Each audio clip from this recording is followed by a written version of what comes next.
क्योंकि याद ही नहीं आ रहा, काफ़ी लंबा समा हो गया। दिल्ली से गुरुद्वारा प्रबंधक कमेटी की कार्यकारिणी की जी मीटिंग है वो नहीं हुई। लगभग संगत ने दान दे विच डोनेशन दे विच बहुत वड्डी रकम जिहड़ी है दिल्ली कमेटी नूं दित्ती, जिहदे कारण दिल्ली से गुरुद्वारा प्रबंधक कमेटी के मुलाजमां दीयां तनखावां समय सिर जांदियां रहीआं, वरना वो तनखावां भी रुक सकदियां सी। कि वोटां केवल ते केवल लोकां नूं नौकरियां दा लालच दे के और फीसां माफ़ करन दा लालच दे के, प्रमोशनां करन दा लालच दे के ये प्रबंध कीता जा रहा। भर्ती किसी स्कूल की हुंदी है, फिर चाहे उन्होंने सज़ा के तौर पर कहीए तो चाहे पोलीटिकल कारण करके उसकी ट्रांसफर किसी दूजे स्कूल हो जाती है। कि घट्टो घट्ट जे स्कूलों का प्रबंध ठीक करना है तो GHPS सोसाइटी नूं सानूं फ्री हैंड देना पेगा, उन्हां लोकां नूं देना पेगा जिन्हां ने लोकां कोल जाके वोटां नहीं मंगणियां। साध संगत जी, वाहिगुरू जी का खालसा वाहिगुरू जी की फतेह। साडे नाल मौजूद ने कुलवंत सिंह बाठ, मैंबर दिल्ली से गुरुद्वारा प्रबंधक कमेटी। इन्हां कोलों पुछदे हां क्योंकि पिछले दिनों ही एक चिट्ठी जिहड़ी है वो सिरसा साहब नूं भेजी गई है, जिहदे विच पुछया गया है भी की एक्सपेंसिस 2 साल के अंदर होए है, उसकी जानकारी 5 एग्जीक्यूटिव मैंबरस ने मंगी है। तो साडे नाल वीर जी मौजूद ने, आओ शुरुआत करिए। वीर जी, वाहिगुरू जी का खालसा वाहिगुरू जी का खालसा वाहिगुरू जी की फतेह। बाठ साहब, जिस तरह सब तो पहला क्वेश्चन यही है कि तुसीं पिछले दिन ही एक लैटर जिहड़ी है भेजी है सिरसा साहब नूं, ਉਹਦੇ ਵਿੱਚ कई सारे क्वेश्चनस ने। सब तो पहला जानना चाहांगे जी, वो क्वेश्चनस की ने ਉਹਦੇ ਵਿੱਚ सारे? देखो ਉਹਦੇ ਵਿੱਚ बहुत ਜਿਹੜੀ ਗੱਲ सोचण वाली नहीं हैगी है। लगभग पिछले 8 महीनों तो, क्योंकि याद ही नहीं आ रहा, काफ़ी लंबा समा हो गया। दिल्ली से गुरुद्वारा प्रबंधक कमेटी की कार्यकारिणी की जी मीटिंग है वो नहीं हुई। लगभग जो याद आ रहा 7-8 महीने तो, जद कि ये मीटिंग 15 दिन का नियम है करन दा, और 15 दिन पहले भी कदे नहीं हुंदी सी, मैं ये भी गल कहांगा। लेकिन महीने च या 2 महीनों के विच ये मीटिंग जिहड़ी है एग्जैक्टिव बोर्ड की हुंदी रही है। हुण कोविड के कारण भी आप कह सकते हैं, पर काफ़ी लंबा समा हो गया मीटिंग नहीं हुई। और असीं वो जिहड़ी मंग कीती है वो केवल तो केवल मंग कीती है क्योंकि लंबा समा हो गया। लंबे समय के विच बहुत सारे खर्चे होए है। उन्हां खर्चों की जानकारी जदों मीटिंग आउंदी है, मीटिंग दे विच इन्ना समा नहीं हुंदा कि उन्हां खर्चों नूं आपां बरीकी दे नाल उन्हां नूं देख सकीए, आइडेंटिफाई कर सकीए। तो क्योंकि मीटिंग जिद्दन हुंदी है उस दिन ज़्यादा तो ज़्यादा घंटा 1.5 घंटे का समा हुंदा, और जे 8 महीने का लेखा जोखा आप 1 घंटे देखना चाहिए तो पॉसीबल नहीं है। सो ये जिहड़े मतलब अगर कोई होर कढ़े जा रहे हैं तो यदा सीधा सीधा मतलब यह है कि घट्टो घट्ट उन्हां खर्चों का लेखा जोखा जिहड़ा वो एग्जीक्यूटिव मैंबरां दे कोल आ जाए, ताकि वो स्टडी कर सकन, और अगर कोई सवाल होवे तो उस सवाल नूं मीटिंग दे विच पुछया जा सके। पर बाठ साहब, की तुहानूं लगदा है कि कुछ जिहड़ी करप्शन या कुछ हुई है 2 साल के अंदर, इस करके तुसीं पुछ रहे हो, या सिर्फ एक नॉर्मल प्रोसीजर है कि इत्थे बई एक्सपेंसिस जिहड़े मंग रहे हैं? नहीं, मैं ये गल नहीं करनी चाहांगा भी करप्शन कोई हुई है, लेकिन ये जरूर है कि जिहड़े कुछ खर्चे ऐसे हैगे आ जिहड़े खर्चों के उत्ते वो ठीक है या नहीं है, ये भी नहीं पता, क्योंकि जो तक डिटेल ही नहीं आऊगी उदों तक किवें आपां कह सकते हैं। क्योंकि प्रबंध जिहड़ा चलाया जाता ਉਹਦੇ 'ਚ 2 लोगों की मुख भूमिका होंदी है, एक प्रधान की, दूजी जनरल सकत्तर की। दोनों के साइन होंदे है, दोनों के ਉਹਦੇ उत्ते परचेज होंदी है, दोनों ਨੂੰ अधिकार है कि ਇਹਨੂੰ मदद करनी है कि ਇਹਨੂੰ नहीं करनी है। सो ये तो हले सवालिया निशान ही है कि जो तक खर्चे ही नहीं आए उदों तक किवें कहा जा सकता कि खर्चे गलत होए है या ठीक होए है। इसे करके मंग की है ताकि उन्होंने देख सकीए। पर पहला भी कदे यही मंग हुई है कि चिट्ठी लिख के एग्जीक्यूटिव मैंबर्स ने भेजी होए, या फिर ये हुण तुसीं जदों पार्टी तो बाहर आ गए उस करके एक हो रही है, या फिर पहला भी कदे इस तरह की मंग जिहड़ी है वो कीती गई है? नहीं, पहला भी कई बार देखो, पहला भी इस तरीके की कई बार मंग उठती रही है कि कमेटी के हिसाब किताब का लेखा जोखा जिहड़ा वो मंगया जाए। बल्कि जे मैं ये कहां, मनजिंदर सिंह सिरसा ने तो 1-2 बार ओपनली भी कहा कि अगर कोई देखना चाहता हिसाब किताब आके देखे। सो ये कोई नवी गल नहीं है, पहला भी इस तरीके की मंग जिहड़ी है उठती रही है। बाठ साहब, पिछले काफ़ी समय तो देख रहे हैं भी जिहड़ी सैलरीज है स्टाफ दियाँ वो नहीं दित्तियां जा रही है, तो दित्तियां जा रही है तो सिर्फ 30% 40% जिहड़ी है वो आ रही है। पिछे किया गया सी कि कोरोना टाइम के उत्ते कोविड के करके जिहड़ी कटौती जिहड़ी हुई सी, पर हुण जिहड़ी टीचर्स ने वो भी कह रही ने कि बई हुण तो काफ़ी सारी ऑर्गेनाइजेशन ने वापस उन्होंने 100% ते करता, तो गुरुद्वारा कमेटी क्यों नहीं उन्होंने 100% ते कर रही? देखो, गल यह है कि मैं साफ सुथरी गल करनी चाहता। मेरी आदत ये नहीं हैगी है कि खाम खा किसी ते इल्जाम मढ़ दिते जाण, लेकिन जिहड़ी सच्चाई है वो है कि कोविड दे विच लगभग जे मैं कहाँ कि सानू प्रबंध संभालिया मनजिंदर सिंह सिरसा की कमेटी जिहड़ी है इनू लगभग तकरीबन 20 महीने होए है। ਔਰ ਇਹਨਾਂ 20 ਮਹੀਨਿਆਂ ਦੇ ਵਿੱਚ ਆਪਾਂ ਅੱਧਾ ਸਮਾਂ ਕਹਿ ਲਈਏ ਤੇ ਕੋਵਿਡ ਦੇ ਵਿੱਚ ਨਿਕਲਿਆ ਹੈ। ਕੋਵਿਡ ਦੇ ਵਿੱਚ ਗੁਰੂ ਦੀਆਂ ਗੋਲਕਾਂ ਦੇ ਵਿੱਚ ਜਿਹੜਾ ਚੜ੍ਹਤ ਹੈ ਉਹ ਘੱਟ ਹੋਈ ਹੈ, ਲੇਕਿਨ ਮੈਂ ਸੰਗਤ ਦਾ ਧੰਨਵਾਦ ਕਰਦਾ ਕਿ ਸੰਗਤ ਨੇ ਦਾਨ ਦੇ ਵਿੱਚ, ਡੋਨੇਸ਼ਨ ਦੇ ਵਿੱਚ ਬਹੁਤ ਵੱਡੀ ਰਕਮ ਜਿਹੜੀ ਹੈ ਉਹ ਦਿੱਲੀ ਕਮੇਟੀ ਨੂੰ ਦਿੱਤੀ, ਜਿਹਦੇ ਕਾਰਨ ਦਿੱਲੀ ਸਿੱਖ ਗੁਰਦੁਆਰਾ ਪ੍ਰਬੰਧਕ ਕਮੇਟੀ ਦੇ ਮੁਲਾਜ਼ਮਾਂ ਦੀਆਂ ਤਨਖਾਹਾਂ ਸਮੇਂ ਸਿਰ ਜਾਂਦੀਆਂ ਰਹੀਆਂ, ਵਰਨਾ ਉਹ ਤਨਖਾਹਾਂ ਵੀ ਰੁਕ ਸਕਦੀਆਂ ਸੀ ਜੇ ਅਸੀਂ ਗੋਲਕ ਦੀ ਗੱਲ, ਕਲੈਕਸ਼ਨ ਦੀ ਗੱਲ ਨੂੰ ਕਰੀਏ। ਜਿਹੜਾ ਸਕੂਲਾਂ ਦਾ ਮਸਲਾ ਹੈ ਤੁਹਾਡਾ, ਜਿਹੜੀ ਤੁਸੀਂ ਸਕੂਲਾਂ ਦੀ ਗੱਲ ਕਰ ਰਹੇ ਹੋ ਕਿ ਸਕੂਲਾਂ ਦੇ ਵਿੱਚ ਘੱਟ ਤਨਖਾਹ ਮਿਲੀ ਹੈ, ਉਹਦੇ ਪਿੱਛੇ ਕੀ ਸਾਨੂੰ ਫੀਸਾਂ ਜਿਹੜੀਆਂ ਉਹ ਘੱਟ ਮਿਲ ਰਹੀਆਂ।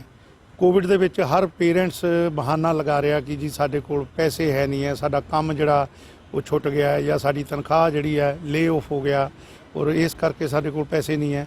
ਉਹ ਫੀਸਾਂ ਲਗਭਗ 13 ਕਰੋੜ ਰੁਪਈਆ ਮੇਰਾ ਖਿਆਲ ਹੈ, ਜਦ ਤੱਕ ਮੇਰੀ ਜਾਣਕਾਰੀ ਹੈ, ਜਦੋਂ ਤੱਕ ਮੈਂ ਦੇਖਦਾ ਰਿਹਾ, ਉਹ 13-14 ਕਰੋੜ ਰੁਪਈਆ ਜਿਹੜਾ ਫੀਸਾਂ ਦਾ ਲਗਭਗ ਉਹ ਸਾਡਾ ਬਕਾਇਆ ਪਿਆ ਹੈ। ਔਰ ਜੇ ਮੈਂ ਇਸੇ ਦਰਮਿਆਨ ਦੀ ਗੱਲ ਕਰਾਂ, ਜਦੋਂ ਤੋਂ ਸੈਲਰੀ ਜਿਹੜੀ ਹੈ 60% ਦਿੱਤੀ ਜਾ ਰਹੀ ਹੈ, ਤੇ ਟੀਚਰਸ ਦਾ ਬਕਾਇਆ ਜਿਹੜਾ ਉਹ ਵੀ ਲਗਭਗ ਕੋਈ 16 ਕਰੋੜ ਦੇ ਕਰੀਬ ਬਣਦਾ ਹੈ। ਸੋ ਥੋੜਾ ਫਰਕ ਹੈ ਵੈਸੇ ਇਹਦੇ ਵਿੱਚ, ਲੇਕਿਨ ਮੈਂ ਇਹ ਗੱਲ ਜ਼ਰੂਰ ਕਹਿਣੀ ਚਾਹਾਂਗਾ ਕਿ ਇਹ ਜੋ ਹਾਲਾਤ ਬਣੇ ਹੈ, ਕੋਈ ਵੀ ਅਦਾਰਾ ਜਿਹੜਾ ਹੈਗਾ ਉਹਦੇ ਕੋਲ ਘੱਟੋ ਘੱਟ ਐਮਰਜੈਂਸੀ ਵਾਸਤੇ ਕੁਛ ਨਾ ਕੁਛ ਫੰਡ ਜ਼ਰੂਰ ਹੋਣੇ ਚਾਹੀਦੇ ਆ, ਤਾਂ ਕਿ ਇਦਾਂ ਦਾ ਕ੍ਰਾਈਸਿਸ ਆ ਜਾਵੇ ਉਹਦੇ ਵਿੱਚ ਸਟਾਫ ਨੂੰ ਤਨਖਾਹਾਂ ਸਮੇਂ ਸਿਰ ਦਿੱਤੀਆਂ ਜਾਣ। ਲੇਕਿਨ ਇਹਦੇ ਪਿੱਛੇ ਕਾਰਨ ਕੱਲਾ ਮੈਂ ਹੁਣ ਦੀ ਕਮੇਟੀ ਦਾ ਨਹੀਂ ਮੰਨਾਂਗਾ, ਇਸ ਤੋਂ ਪਹਿਲਾਂ ਵੀ ਜਿਹੜੇ ਪ੍ਰਬੰਧਕ ਰਹੇ ਆ, ਮੈਂ ਉਹਨਾਂ ਪ੍ਰਬੰਧਕਾਂ ਦੀ ਗੱਲ ਕਰਨੀ ਚਾਹਾਂਗਾ ਕਿ ਉਹਨਾਂ ਨੇ ਨਜਾਇਜ਼ ਭਰਤੀਆਂ ਬਹੁਤ ਸਾਰੀਆਂ ਕੀਤੀਆਂ ਆਪਣੇ ਸਮੇਂ ਦੇ ਵਿੱਚ। ਔਰ ਜੇ ਮੈਂ ਇਹ ਵੀ ਗੱਲ ਕਹਿ ਦੇਵਾਂ ਤਾਂ ਮੈਨੂੰ ਕੋਈ ਇਸ ਗੱਲ ਕਹਿਣ 'ਚ ਗੁਰੇਜ਼ ਨਹੀਂ ਕਿ ਜਦੋਂ ਮੈਂ ਇਸ ਪ੍ਰਬੰਧ ਨੂੰ ਦੇਖਣਾ ਸ਼ੁਰੂ ਕੀਤਾ ਐਜੂਕੇਸ਼ਨ, ਸੋ ਸਾਡੇ ਸਮੇਂ ਦੇ ਵਿੱਚ ਵੀ ਮੇਰੇ ਦੇਖਣ 'ਚ ਆਇਆ ਜਦੋਂ ਮੈਂ ਪ੍ਰਬੰਧ ਸੰਭਾਲਿਆ ਕਿ ਕੁਝ ਅਡਹੌਕ ਭਰਤੀਆਂ 60-70 ਦੀ ਗਿਣਤੀ ਦੇ ਵਿੱਚ 2017 ਦੇ ਵਿੱਚ ਵੀ ਮੈਨੂੰ ਵੱਧ ਹੋਈਆਂ ਮਿਲੀਆਂ, ਜਿਨ੍ਹਾਂ ਨੂੰ ਮੈਂ ਪ੍ਰਧਾਨ ਸਕੱਤਰ ਦੀ ਨੌਲੇਜ 'ਚ ਲਿਆ ਕੇ ਕਿ ਅਸੀਂ ਫਾਈਨੈਂਸ਼ੀਅਲ ਕ੍ਰਾਈਸਿਸ ਦੇ ਵਿੱਚ ਹੈ, ਇਹਨਾਂ ਹਾਲਾਤਾਂ ਦੇ ਵਿੱਚ ਫालतू ਭਰਤੀਆਂ ਜਿਹੜੀਆਂ ਉਹਨਾਂ ਨੂੰ ਤਨਖਾਹਾਂ ਨਹੀਂ ਦਿੱਤੀਆਂ ਜਾ ਸਕਦੀਆਂ, ਔਰ ਜੇ ਅਸੀਂ ਚਾਹੁੰਦੇ ਹਾਂ ਕਿ ਪ੍ਰਬੰਧ ਆਪਾਂ ਠੀਕ ਕਰਨਾ ਹੈ ਤੇ ਆਪਾਂ ਨੂੰ ਇਹਨਾਂ ਨੂੰ ਹਟਾਉਣਾ ਪੈਣਾ ਹੈ। ਸੋ ਮੈਂ ਉਹਨਾਂ ਨੂੰ ਹਟਾਇਆ ਵੀ, ਉਹਨਾਂ ਲੋਕਾਂ ਨੂੰ। ਮੈਂ ਕਿਸੇ ਬੰਦੇ ਦੇ ਰੁਜ਼ਗਾਰ ਦੇ ਖਿਲਾਫ ਨਹੀਂ ਹੈ, ਲੇਕਿਨ ਹਾਲਾਤ ਇਸ ਤਰ੍ਹਾਂ ਦੇ ਹੈ ਕਿ ਜੇ ਹਾਲਾਤ ਠੀਕ ਨਹੀਂ ਹੈਗੇ ਤਾਂ ਵਾਧੂ ਜਿਹੜਾ ਭਾਰ ਹੈ ਉਹਨੂੰ ਸਾਨੂੰ ਘੱਟ ਕਰਨਾ ਪਵੇਗਾ। ਔਰ ਮੈਂ ਇਹ ਵੀ ਗੱਲ ਕਹਿਣੀ ਚਾਹੁੰਦਾ ਕਿ ਦਿੱਲੀ ਸਿੱਖ ਗੁਰਦੁਆਰਾ ਪ੍ਰਬੰਧਕ ਕਮੇਟੀ ਕਿਉਂਕਿ ਵੋਟਾਂ ਦੇ ਨਾਲ ਚੁਣੀ ਹੋਈ ਸੰਸਥਾ ਹੈ, ਔਰ ਜਦੋਂ ਵੋਟਾਂ ਲੈਣ ਕੋਈ ਕੈਂਡੀਡੇਟ ਸੰਗਤ ਦੇ ਵਿੱਚ ਜਾਂਦਾ ਹੈ ਤੇ ਇਹ ਪਿਛਲੇ ਲਗਭਗ 20 ਸਾਲਾਂ ਤੋਂ ਇੱਕ ਐਸਾ ਅਭਿਆਸ ਦੇਖਣ ਨੂੰ ਮਿਲ ਰਿਹਾ ਹੈ ਕਿ ਵੋਟਾਂ ਕੇਵਲ ਤੇ ਕੇਵਲ ਲੋਕਾਂ ਨੂੰ ਨੌਕਰੀਆਂ ਦਾ ਲਾਲਚ ਦੇ ਕੇ ਔਰ ਫੀਸਾਂ ਮਾਫ ਕਰਨ ਦਾ ਲਾਲਚ ਦੇ ਕੇ, ਪ੍ਰਮੋਸ਼ਨਾਂ ਕਰਨ ਦਾ ਲਾਲਚ ਦੇ ਕੇ ਇਹ ਪ੍ਰਬੰਧ ਕੀਤਾ ਜਾ ਰਿਹਾ, ਜਿਹਨੂੰ ਕਿ ਮੈਂ ਸਮਝਦਾ ਕਿ ਇਹ ਇਸ ਤਰੀਕੇ ਨਹੀਂ ਹੋਣਾ ਚਾਹੀਦਾ। ਪ੍ਰਬੰਧ ਜਿਹੜਾ ਹੈ ਉਹਨੂੰ ਸੁਚੱਜੇ ਢੰਗ ਨਾਲ ਚਲਾਉਣ ਵਾਸਤੇ ਬਣਦੀਆਂ ਲੋੜਵੰਦ ਲੋਕਾਂ ਦੀਆਂ ਭਰਤੀਆਂ ਔਰ ਵਾਧੂ ਜਿਹੜੇ ਖਰਚੇ ਹੈਗੇ ਆ ਉਹਨਾਂ ਨੂੰ ਘਟਾਉਣ ਦਾ ਕੰਮ, ਇਲੀਗਲ ਪ੍ਰਮੋਸ਼ਨਸ ਜਿਹੜੀਆਂ ਹੈਗੀਆਂ ਉਹਨੂੰ ਰੋਕਣਾ ਚਾਹੀਦਾ। ਇੱਕ ਮਾਪਦੰਡ ਤੈਅ ਹੋਣੇ ਚਾਹੀਦੇ ਹੈ ਕਿ ਇਸ ਮਾਪਦੰਡ ਦੇ ਅੰਦਰ ਭਰਤੀ ਹੋਏਗੀ, ਇਸ ਮਾਪਦੰਡ ਦੇ ਅੰਦਰ ਪ੍ਰਮੋਸ਼ਨ ਹੋਏਗੀ।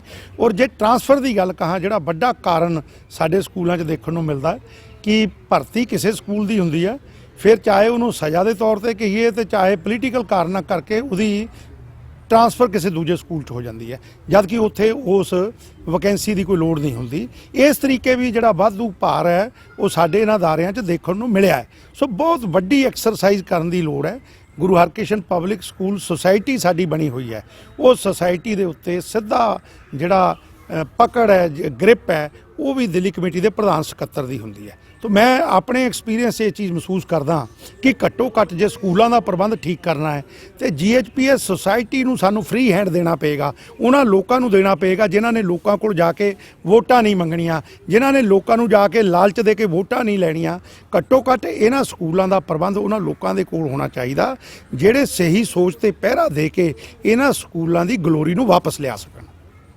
ਮੈਂ ਤੁਹਾਨੂੰ ਇੱਕ ਗੱਲ ਹੋਰ ਦੱਸਣੀ ਚਾਹੁੰਦਾ, ਖਾਮੀਆਂ ਦੀ ਗੱਲ ਅਸੀਂ ਕਰਦੇ ਹਾਂ, ਸਾਡੇ ਸਕੂਲਾਂ ਦੇ ਵਿੱਚ ਜਿਹੜੀਆਂ ਖਾਮੀਆਂ ਮੇਰੇ ਸਾਹਮਣੇ ਆ ਰਹੀਆਂ, ਕਿਉਂਕਿ ਮੈਂ ਬਰੀਕੀ ਦੇ ਨਾਲ ਇਹਨਾਂ ਚੀਜ਼ਾਂ ਨੂੰ ਦੇਖਿਆ ਹੈ। ਇੱਕ ਮੈਂਬਰ ਨੂੰ ਆਪਣੇ ਕਿਸੇ ਵੀ ਬਲੱਡ ਰਿਲੇਸ਼ਨ ਜਾਂ ਨਜ਼ਦੀਕੀ ਬੰਦੇ ਨੂੰ ਸਕੂਲ ਦੇ ਵਿੱਚ ਭਰਤੀ ਕਰਨ ਦਾ ਕੋਈ ਅਧਿਕਾਰ ਜਿਹੜਾ ਹੈ ਨਹੀਂ ਹੈ। ਇਹ ਸਾਡਾ ਕਾਨੂੰਨ ਕਹਿੰਦਾ ਹੈ, ਐਕਟ ਕਹਿੰਦਾ ਹੈ ਸਾਡਾ DSGMC ਦਾ। ਲੇਕਿਨ ਦੇਖਣ 'ਚ ਇਹ ਆ ਰਿਹਾ ਕਿ ਪਿਛਲੇ ਲੰਬੇ ਸਮੇਂ ਤੋਂ ਇੱਕ ਮੈਂਬਰ ਨੇ ਆਪਣੇ 4-4 5-5 ਰਿਸ਼ਤੇਦਾਰ ਇਹਨਾਂ ਸਕੂਲਾਂ 'ਚ ਭਰਤੀ ਕਰਕੇ ਕੇਵਲ ਤੇ ਕੇਵਲ ਆਪਣੇ ਪਰਿਵਾਰ ਦੀ ਆਮਦਨ ਨੂੰ ਵਧਾਉਣ ਦਾ ਕੰਮ ਕੀਤਾ ਹੈ, ਜਿਹੜਾ ਕਿ ਸਾਡੇ ਸਕੂਲਾਂ ਦੇ ਉੱਤੇ ਇਹ ਐਕਸਟਰਾ ਬਰਡਨ ਆਪਾਂ ਕਹੀਏ। ਬਲਕਿ ਜੇ ਮੈਂ ਇਹ ਕਹਾਂ ਕਈ ਕੈਂਡੀਡੇਟ ਜਾਂ ਜਿਹੜੇ ਕਈ ਸਟਾਫ ਸਾਡੇ ਮੈਂਬਰ ਹੈਗੇ ਆ, ਉਹਨਾਂ ਦੀ ਕੁਆਲੀਫਿਕੇਸ਼ਨ ਵੀ ਸ਼ਾਇਦ ਠੀਕ ਨਹੀਂ ਹੈਗੀ। ਇਸ ਤਰੀਕੇ ਦੀਆਂ ਭਰਤੀਆਂ ਪਿਛਲੇ ਲੰਬੇ ਸਮੇਂ ਤੋਂ ਸਾਡੇ ਇਹਦੇ ਵਿੱਚ ਹੁੰਦੀਆਂ ਆਈਆਂ। ਇਹਦੇ ਵੱਲ ਬਹੁਤ ਸਖਤੀ ਦੇ ਨਾਲ ਪਹਿਰਾ ਦੇਣ ਦੀ ਲੋੜ ਹੈ, ਤਾਂ ਜਾ ਕੇ ਸਾਡੇ ਇਹਨਾਂ ਸਕੂਲਾਂ ਦਾ ਜਿਹੜਾ ਪ੍ਰਬੰਧ ਹੈ ਉਹ ਸੁਚੱਜੇ ਢੰਗ ਨਾਲ ਚੱਲ ਸਕਦਾ ਹੈ। ਪਿਛਲੇ ਦਿਨਾਂ ਇੱਕ ਟੀਚਰ ਨੇ ਹਾਈ ਕੋਰਟ ਵਿੱਚ ਵਿਖੇ ਅਪੀਲ ਕੀਤੀ, ਉਧਰੋਂ ਹਾਈ ਕੋਰਟ ਤੋਂ ਆਰਡਰ ਹੋਇਆ ਕਿ ਬਈ ਇਹਨਾਂ ਦੀ ਜਿਹੜੀ ਸੈਲਰੀ ਉਹ ਰਿਲੀਜ਼ ਕੀਤੀ ਜਾਏ, ਤਾਂ ਉਸ ਸਿਰਫ ਇੱਕ ਟੀਚਰ ਦੀ ਸੈਲਰੀ ਜਿਹੜੀ ਆ ਉਹ 100% ਰਿਲੀਜ਼ ਕਰਤੀ ਗਈ। ਤੇ ਕੀ ਇਸ ਤੋਂ ਇਹ ਸਮਝ ਵਿੱਚ ਆਉਂਦਾ ਹੈ ਕਿ ਬਈ ਬਾਕੀ ਸਾਰੇ ਟੀਚਰਾਂ ਨੂੰ ਵੀ ਹਾਈ ਕੋਰਟ ਦਾ ਰਸਤਾ ਜਿਹੜਾ ਹੈ ਉਹ ਦੇਖਣਾ ਪਏਗਾ? ਦੇਖੋ, ਇੱਥੇ ਦੋ ਪੱਖ ਹੈ। ਜਿਹੜੇ ਟੀਚਰ ਹੈਗੇ, ਮੈਂ ਉਹਨਾਂ ਦਾ ਪੱਖ ਵੀ ਰੱਖਣਾ ਚਾਹਾਂਗਾ ਕਿ ਬਹੁਤ ਸਾਰੇ ਟੀਚਰ ਐਸੇ ਹੈਗੇ ਆ ਕਿ ਉਹਨਾਂ ਦੀਆਂ ਮਜਬੂਰੀਆਂ ਹੈਗੀਆਂ, ਉਹਨਾਂ ਦੇ ਘਰ ਦੇ ਚਾਹੇ ਉਹ ਸਿੰਗਲ ਲੇਡੀ ਹੋਣ ਚਾਹੇ ਹੋਰ ਅਰਨਿੰਗ ਨਾ ਹੋਣ ਕਰਕੇ ਉਹਨਾਂ ਦਾ ਜਿਹੜਾ ਘਰ ਦਾ ਗੁਜ਼ਾਰਾ ਉਹ ਆਪਣੀਆਂ ਤਨਖਾਹਾਂ ਦੇ ਉੱਤੇ ਚੱਲਦਾ ਹੈ। ਲੇਕਿਨ ਦੂਜਾ ਪੱਖ ਇਹ ਵੀ ਹੈਗਾ ਕਿ ਅਗਰ ਕਮੇਟੀ ਦੇ ਕੋਲ ਫਾਈਨੈਂਸ਼ੀਅਲ ਕ੍ਰਾਈਸਿਸ ਹੈਗਾ, ਚਾਹੇ ਉਹਦੇ ਪਿੱਛੇ ਕਾਰਨ ਮਾੜਾ ਪ੍ਰਬੰਧ ਹੋਵੇ ਜਾਂ ਪਿਛਲਾ ਮਾੜਾ ਪ੍ਰਬੰਧ ਰਿਹਾ ਹੋਵੇ, ਲੇਕਿਨ ਜਵਾਬਦੇਹੀ ਉਸ ਇਨਸਾਨ ਦੀ ਹੁੰਦੀ ਹੈ ਜਿਹੜਾ ਮੌਕੇ ਤੇ ਕੰਮ ਕਰ ਰਿਹਾ ਹੈ। ਸਾਡੀ ਜਵਾਬਦੇਹੀ ਬਣਦੀ ਸੀ ਵੀ ਆਪਾਂ ਉਹਨਾਂ ਨੂੰ ਇਸ ਜਿਹੜੇ ਕ੍ਰਾਈਸਿਸ ਦੇ ਵਿੱਚ ਉਹਨਾਂ ਦੀਆਂ ਤਨਖਾਹਾਂ ਸਮਾਂ ਸਿਰ ਦਿੰਦੇ ਰਹਿੰਦੇ। ਟੀਚਰ ਨੇ ਕਿਸੇ ਨੇ ਕੋਰਟ 'ਚ ਕੇਸ ਪਾਇਆ, ਤੁਹਾਡੀ ਜਾਣਕਾਰੀ ਗਲਤ ਹੈ, ਹਲੇ ਉਹਨੂੰ ਵੀ ਸੈਲਰੀ 100% ਇਸ਼ੂ ਨਹੀਂ ਹੋਈ। ਲੇਕਿਨ ਇਹ ਵੀ ਜ਼ਰੂਰ ਹੈ ਕਿ ਕਿਸੇ ਇੱਕ ਟੀਚਰ ਨੂੰ ਅਗਰ ਕੋਰਟ ਦੇ ਆਰਡਰ ਦੇ ਨਾਲ ਸੈਲਰੀ ਮਿਲਦੀ ਹੈ ਤੇ ਬਹੁਤ ਸਾਰੇ ਟੀਚਰ ਜਿਹੜੇ ਉਹ ਕੋਰਟ ਦੇ ਵਿੱਚ ਜਾ ਸਕਦੇ ਆ। ਮੈਂ ਸਿਰਫ ਇਹ ਕਹਿਣਾ ਚਾਹਾਂਗਾ ਕਿ ਅੱਜ ਦਿੱਲੀ ਸਿੱਖ ਗੁਰਦੁਆਰਾ ਪ੍ਰਬੰਧਕ ਕਮੇਟੀ ਨੇ ਜਿਹੜੀ ਗੱਲ ਠੀਕ ਹੈ ਉਹਨੂੰ ਠੀਕ ਕਹਿਣਾ ਚਾਹੀਦਾ। ਇੱਕ ਸੱਚੇ ਸਿੱਖ ਦਾ ਇਹ ਕਰਤੱਵ ਵੀ ਬਣ ਜਾਂਦਾ ਕਿ ਇਹਨਾਂ ਕ੍ਰਾਈਸਿਸ ਦੇ ਵਿੱਚ, ਕੋਵਿਡ ਦੇ ਵਿੱਚ ਦਿੱਲੀ ਗੁਰਦੁਆਰਾ ਪ੍ਰਬੰਧਕ ਕਮੇਟੀ ਨੇ ਬਹੁਤ ਸਾਰੀ ਲੰਗਰਾਂ ਦੀ ਸੇਵਾ ਕੀਤੀ ਹੈ। ਔਰ ਉਹ ਲੰਗਰਾਂ ਦੀ ਸੇਵਾ ਕਿਸੇ ਨੇ ਆਪਣੇ ਘਰੋਂ ਨਹੀਂ ਕੀਤੀ। ਲੰਗਰਾਂ ਦੀ ਸੇਵਾ ਸੰਗਤ ਦੇ ਸਹਿਯੋਗ ਨਾਲ ਹੋਈ ਹੈ। ਵਿਦੇਸ਼ਾਂ 'ਚ ਬੈਠੇ ਜਿਹੜੇ ਸਾਡੇ NRIs ਹੈਗੇ ਉਹਨਾਂ ਦੇ ਸਹਿਯੋਗ ਦੇ ਨਾਲ ਹੋਈ ਹੈ। ਪਰਸਨਲ ਸੋਰਸਿਸ ਇਹਦੇ ਵਿੱਚ ਵਰਤੇ ਗਏ ਹੈ ਹਰ ਮੈਂਬਰ ਦੇ ਵੱਲੋਂ। ਉਹਨਾਂ ਨੇ ਆਪਣਾ ਯੋਗਦਾਨ ਇਹਦੇ 'ਚ ਪਾਇਆ ਹੈ, ਅਸੀਂ ਉਹਦੇ 'ਚ ਕਾਮਯਾਬ ਵੀ ਹੋਏ ਹਾਂ। ਲੇਕਿਨ ਜਿਹੜੀ ਮੈਂ ਗੱਲ ਅੱਜ ਕਰਨੀ ਚਾਹੁੰਦਾ ਔਰ ਮੇਰੇ ਮਨ ਦੇ ਵਿੱਚ ਹੈ, ਕਿਉਂਕਿ ਪ੍ਰਬੰਧ ਮੈਂ ਤੁਹਾਨੂੰ ਪਹਿਲਾਂ ਵੀ ਕਿਹਾ, ਅਸੀਂ ਕੇਵਲ ਸਲਾਹ ਦੇ ਸਕਦੇ ਹਾਂ, ਕਿਸੇ ਚੀਜ਼ ਨੂੰ ਇੰਪਲੀਮੈਂਟ ਕਰਨ ਦੀ ਪਾਵਰ ਪ੍ਰਧਾਨ ਔਰ ਸਕੱਤਰ ਦੇ ਕੋਲ ਹੁੰਦੀ ਹੈ। ਇਹ ਜਿਹੜਾ ਸਕੂਲਾਂ ਦਾ ਕ੍ਰਾਈਸਿਸ ਹੈ, ਫਾਈਨੈਂਸ਼ੀਅਲ ਕ੍ਰਾਈਸਿਸ ਹੈ, ਇਹ ਦੋ ਤਰੀਕੇ ਮੁੱਕ ਸਕਦਾ। ਇੱਕ ਤਰੀਕਾ, ਜੋ ਵੀ ਵਾਧੂ ਭਰਤੀਆਂ ਹੈਗੀਆਂ ਉਹਨਾਂ ਭਰਤੀਆਂ ਨੂੰ ਤੁਰੰਤ ਬਾਹਰ ਕੀਤਾ ਜਾਵੇ, ਜਿਹੜੀਆਂ ਸਾਨੂੰ ਵਾਧੂ ਲੱਗਦੀਆਂ ਉਹਨਾਂ ਦੇ ਬਣਦੇ ਹੱਕ ਉਹਨਾਂ ਨੂੰ ਦਿੱਤੇ ਜਾਣ। ਮੈਂ ਇਕੱਲਾ ਇਹ ਵੀ ਨਹੀਂ ਕਹਾਂਗਾ ਕਿ ਉਹਨਾਂ ਨੂੰ ਘਰ ਬਿਠਾਤਾ ਜਾਵੇ, ਉਹਨਾਂ ਦੇ ਜਿਹੜੇ ਹੱਕ ਬਣਦੇ ਆ ਉਹ ਦਿੱਤੇ ਜਾਣ। ਤੀਸਰਾ, ਜਿਹੜੀ ਸੈਲਰੀ ਹੈਗੀ ਆ ਇਹ ਸਮੇਂ ਸਿਰ ਦੇਣੀ ਚਾਹੀਦੀ ਹੈ, ਕਿਉਂਕਿ ਸਾਡੇ ਸਕੂਲਾਂ ਦੀ ਸੈਲਰੀ ਨਾ ਦੇਣ ਕਰਕੇ ਜਦੋਂ ਸਟਾਫ ਐਜੀਟੇਸ਼ਨ ਕਰਦਾ ਇਹਦਾ ਇੱਕ ਮਾੜਾ ਅਸਰ, ਬੈਡ ਇੰਪ੍ਰੈਸ਼ਨ ਲੋਕਾਂ ਦੇ ਵਿੱਚ ਜਾਂਦਾ ਹੈ, ਜਿਹਦੇ ਕਰਕੇ ਲੋਕ ਸਮਝਦੇ ਆ ਕਿ ਸ਼ਾਇਦ ਇਹਨਾਂ ਸਕੂਲਾਂ ਦੇ ਵਿੱਚ ਸਾਨੂੰ ਆਪਣੇ ਬੱਚੇ ਨਹੀਂ ਭੇਜਣੇ ਚਾਹੀਦੇ। ਔਰ ਸਾਡੀ ਸਟਰੈਂਥ ਵੀ ਲਗਾਤਾਰ ਘਟੀ ਹੈ ਪਿਛਲੇ ਜੇ 4-5 ਸਾਲਾਂ ਦੀ ਗੱਲ ਕਰੀਏ, ਔਰ ਇਸ ਸਾਲ ਕੋਵਿਡ ਕਰਕੇ ਮੈਨੂੰ ਹੋਰ ਜ਼ਿਆਦਾ ਸਟਰੈਂਥ ਘਟਣ ਦੀ ਉਮੀਦ ਹੈ। ਜਿਸ ਤਰੀਕੇ ਆਪਾਂ ਲੋਕਾਂ ਨੂੰ ਅਪੀਲ ਕਰਦੇ ਹਾਂ ਕਿ ਸਾਡੇ ਤੇ ਕੋਈ ਆਪਦਾ ਆ ਗਈ ਹੈ, ਤੁਸੀਂ ਸਾਨੂੰ ਮਾਇਆ ਦਾ ਸਹਿਯੋਗ ਕਰੋ, ਮੈਂ ਅੱਜ ਤੁਹਾਡੇ ਚੈਨਲ ਤੇ ਗੱਲ ਕਹਿਣੀ ਚਾਹੁੰਦਾ। ਇਸ ਤਰੀਕੇ ਦੀ ਇੱਕ ਡਰਾਈਵ ਜਿਹੜੀ ਹੈਗੀ ਹੈ ਉਹ ਸਕੂਲਾਂ ਵਾਸਤੇ ਵੀ ਚਲਾਉਣੀ ਚਾਹੀਦੀ ਹੈ, ਤੇ ਉਹ ਡਰਾਈਵ ਦੇ ਵਿੱਚ ਜਿਹੜਾ ਵੀ ਪੈਸਾ ਸੱਜਣ ਉਹਦੇ ਵਿੱਚ ਦੇਣ, ਉਹ ਸਕੂਲਾਂ ਨੂੰ ਪ੍ਰਬੰਧ ਸੁਧਾਰ ਦੇ ਵਿੱਚ ਖਰਚਣਾ ਚਾਹੀਦਾ ਹੈ।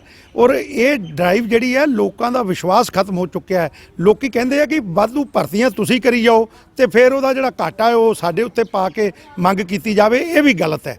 ਸਿਸਟਮ ਨੂੰ ਦੁਰਸਤ ਕਰਨਾ ਪਏਗਾ, ਸਿਸਟਮ ਦੇ ਵਿੱਚ ਜਿਹੜੀਆਂ ਖਾਮੀਆਂ ਹੈਗੀਆਂ ਉਹਨੂੰ ਦੂਰ ਕਰਨਾ ਪਏਗਾ, ਔਰ ਫਿਰ ਇਹ ਡਰਾਈਵ ਚਲਾ ਕੇ ਸੰਗਤ ਦੇ ਕੋਲ ਘਾਟ ਨਹੀਂ ਹੈ। ਸੰਗਤ ਜਿਹੜੀ ਹੈ ਗੁਰੂ ਮਹਾਰਾਜ ਦੀ ਕਿਰਪਾ ਦੇ ਨਾਲ ਇਸ ਕੰਮ ਦੇ ਵਿੱਚ ਵੀ ਵੱਡਾ ਸਹਿਯੋਗ ਕਰ ਸਕਦੀ ਹੈ। ਗੱਲ ਸਿਰਫ ਲੋਕਾਂ ਦਾ ਵਿਸ਼ਵਾਸ ਜਿੱਤਣ ਦੀ ਹੈ ਕਿ ਤੁਹਾਡੀ ਨੀਅਤ ਔਰ ਨੀਤੀ ਕੀ ਹੈਗੀ ਹੈ। ਅਗਰ ਤੁਹਾਡੀ ਨੀਅਤ ਔਰ ਨੀਤੀ ਠੀਕ ਹੈ ਤੇ ਲੋਕ ਲਾਜ਼ਮੀ ਤੌਰ ਤੇ ਵੀ ਇਹਦੇ ਵਿੱਚ ਸਹਿਯੋਗ ਕਰਨਗੇ। ਇਹ ਸੰਜੀ ਕੁਲਵੰਤ ਸਿੰਘ ਬਾਠ, ਧੰਨਵਾਦ ਜੀ। ਵਾਹਿਗੁਰੂ ਜੀ ਕਾ ਖਾਲਸਾ, ਵਾਹਿਗੁਰੂ ਜੀ ਕਾ ਖਾਲਸਾ, ਵਾਹਿਗੁਰੂ ਜੀ ਕੀ ਫਤਿਹ।